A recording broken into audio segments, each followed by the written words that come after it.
কুমিল্লা নগরীর যানজট নিরসন এবং সড়ক ও ফুটপাত দখলমুক্ত করতে এক বিশাল যৌথ উচ্ছেদ অভিযান পরিচালনা করা হয়েছে। অভিযানে সড়ক ও ফুটপাত দখল করে গড়ে ওঠা 2 শতাধিক অবৈধ দোকানপাট ও অস্থায়ী স্থাপনা উচ্ছেদ করা হয়।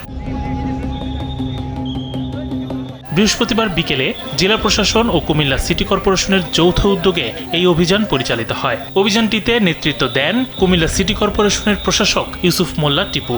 এ সময় উচ্ছেদ কার্যক্রমে আরও উপস্থিত ছিলেন সিটি কর্পোরেশনের এক্সিকিউটিভ ম্যাজিস্ট্রেট, কুমিল্লা সিটি কর্পোরেশনের কর্মকর্তা ও কর্মচারীগণ ও আইন শৃঙ্খলা বাহিনীর বিপুল সংখ্যক সদস্য।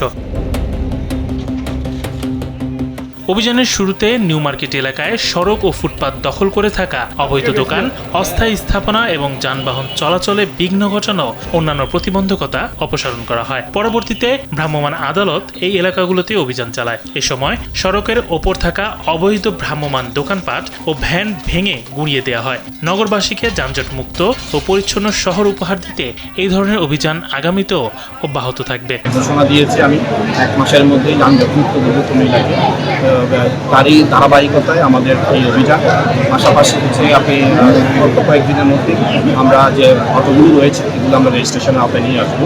এখন 40 থেকে 50 হাজার অটো এই শহরে চলাচল করছে, এগুলোকে আমরা 8 থেকে 10 হাজারের মধ্যে নিয়ে আসবো। আমি নির্বাহী ম্যাজিস্ট্রেট হিসেবে ধারাবাহিকভাবে পর্যায়ক্রমে হচ্ছে প্রত্যেকটি জায়গায় আসলে আমাদের অভিযানগুলো অব্যাহত থাকবে এবং এটি সার্বক্ষণিকভাবে মনিটরিং করার দায়িত্ব আসলে আমাদের দেওয়া হয়েছে।